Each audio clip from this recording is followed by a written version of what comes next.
আসসালামু আলাইকুম। পিঠা ভেঙে যায়, ফেটে যায়, পেনের গা ছেড়ে উঠতে চায় না, এরকম আরও হাজারো অভিযোগ থাকে পাটিসাপটা পিঠা বানানোর ক্ষেত্রে। আজকে সকল অভিযোগের অবসান হবে ইনশাআল্লাহ। খুবই সুস্বাদু এই পাটিসাপটা পিঠার পুরো রেসিপি ফলো করলে আপনি কখনোই আর এই পিঠা বানাতে ব্যর্থ হবেন না, আমি গ্যারান্টি দিচ্ছি। খুবই সহজভাবে আজকের এই পিঠার রেসিপিটি আপনাদের সাথে শেয়ার করার চেষ্টা করেছি। আশা করছি আপনাদের কাছে ভালো লাগবে। যদি ভালো লাগে তাহলে একটি লাইক দিয়ে পুরো ভিডিও জুড়েই আমার পাশেই থাকবেন প্লিজ।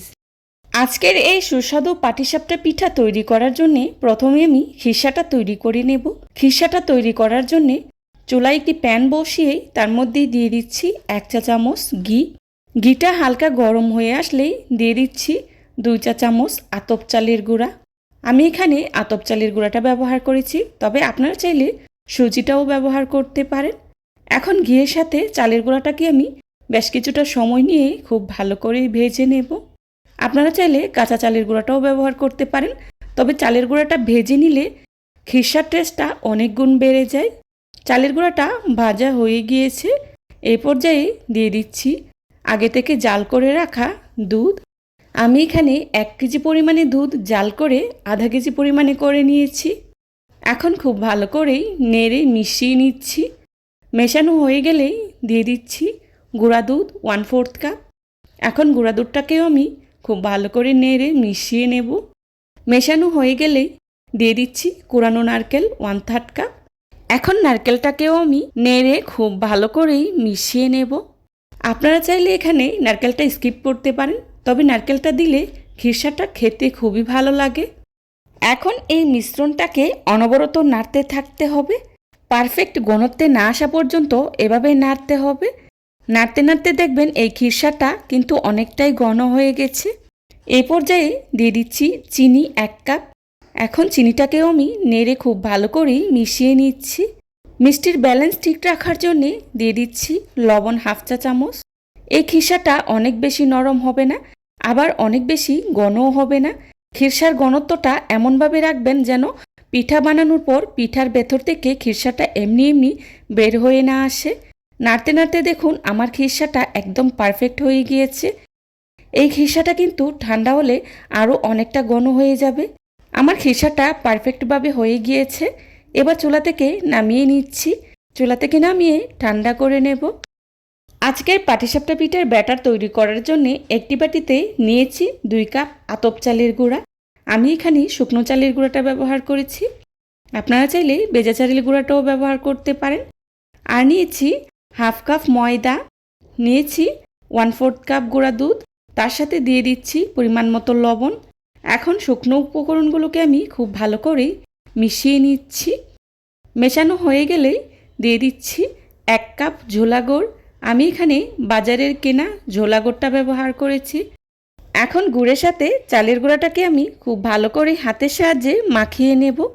আর এভাবে হাতের সাহায্যে মাখাতে হবে, তাহলে কিন্তু ডোটা একদম পারফেক্ট হবে। এবার হালকা কুসুম গরম পানি দিয়ে ভালো করে মাখিয়ে নেব। এভাবে অল্প অল্প করে পানি দেব আর মাখাতে থাকবো। একবারেই বেশি করে পানি দেওয়া যাবে না, এতে করে ডোটা পাতলা হয়ে যেতে পারে। আপনারা নিশ্চয়ই খেয়াল করেছেন আমি এখানে চালের গুঁড়ার সাথে 1/2 কাপ ময়দা ব্যবহার করেছি। এতে করে পিঠাটা একদমই পারফেক্ট হবে। পিঠা ফাটবেও না, আবার ভাঙবেও না। দেখতেই পাচ্ছেন আমি অল্প অল্প করে পানি দিয়েই পাটিসাপটা পিঠার ব্যাটারটা তৈরি করে নিয়েছি। ব্যাটারের ঘনত্বটা খুব বেশি পাতলা হবে না, আবার খুব বেশি ঘনও হবে না, এই পরিমাণেই রাখতে হবে। আমার পাটিসাপটা পিঠার ব্যাটারটা তৈরি করে নেওয়া হয়ে গিয়েছে। এখন এই ব্যাটারটাকে আমি 30 মিনিটের জন্য রেস্টে রেখে দেব। এতে করে পিঠাটা একদমই সফট, নরম, তুলতুলে হবে, আর ফাটবেও না, ভাঙবেও না।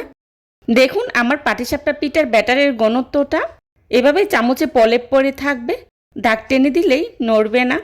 তার মানে আমার ব্যাটারটা একদম পারফেক্ট হয়েছে। এখন পিঠা তৈরি করার পালা। পিঠা তৈরি করার জন্যে চুলায় একটি ফ্রাই প্যান বসিয়ে তার মধ্যেই দিয়ে দিচ্ছি অল্প কিছুটা ঘি। এখন ঘিটাকে আমি খুব ভালো করে ব্রাশ করে নেব।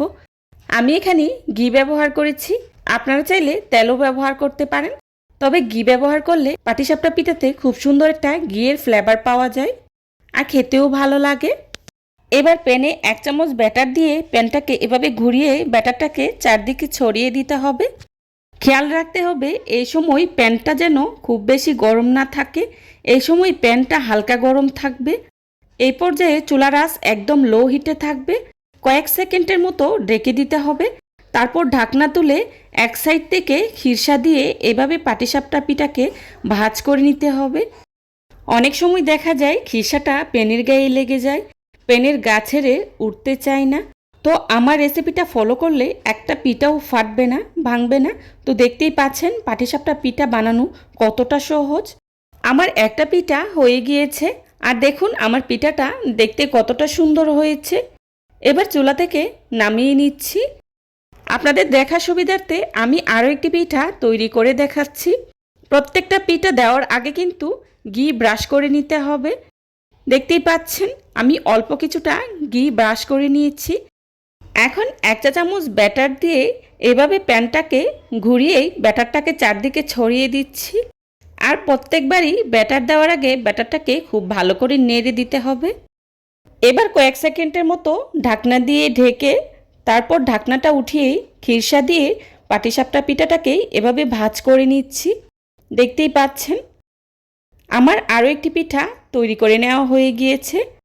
আর সেমভাবে আমি সবগুলো পাটিসাপটা পিঠা তৈরি করে নিয়েছি। দেখতেই পাচ্ছেন আমার প্রত্যেকটা পিঠাই কতটা পারফেক্ট হয়েছে। চেষ্টা করেছি খুবই সহজভাবে আজকের এই রেসিপিটি আপনাদের সাথে শেয়ার করার জন্যে। আশা করছি আমার আজকের এই রেসিপিটি আপনাদের কাছে খুবই ভালো লাগবে। যদি ভালো লেগে থাকে তাহলে অবশ্যই লাইক কমেন্ট শেয়ার করতে ভুলবেন না। আপনাদের একটি লাইক এবং একটি কমেন্টস আমাদেরকে নতুন নতুন কন্টেন্ট তৈরি করতে অনেক উৎসাহিত করি। আমার আজকের এই পাটিসাপটা পিঠার রেসিপিটা ফলো করে আপনারাও যদি বাসায় পাটিসাপটা পিঠাটা তৈরি করেন তাহলে আপনাদের পিঠাগুলোও কিন্তু এরকম পারফেক্ট নরম তুলতুলে হবে। এই পাটিসাপটা পিঠাটা কিন্তু গরম খেতে যতটা না মজার, ঠান্ডা ঠান্ডা এই পিঠাটা খেতে তার চেয়েও বহুগুণে মজার হয়। আমার সবগুলো পাটিসাপটা পিঠা তৈরি করে নেওয়া হয়ে গিয়েছে। এখন একটি সার্ভিং ডিশে সার্ভ করে নিয়েছি। দেখতেই পাচ্ছেন পিঠাগুলো কতটা লোভনীয় হয়েছে, আর খেতেও কিন্তু ভীষণ মজার হয়েছিল। যারা এতক্ষণ ধৈর্য সহকারে আমার ভিডিওটি দেখেছেন তাদেরকে জানাই অসংখ্য ধন্যবাদ। দেখতে দেখতে আমার আজকের এই রেসিপিটি যদি আপনাদের কাছে ভালো লেগে যায় তাহলে ফ্রেন্ডস অ্যান্ড ফ্যামিলির সাথে শেয়ার করবেন। আমার পরবর্তী রেসিপি দেখার আমন্ত্রণ জানিয়ে আজকের মতো এখানেই বিদায় নিচ্ছি। সবাই ভালো থাকবেন, সুস্থ থাকবেন। আল্লাহ হাফেজ। আসসালামু আলাইকুম।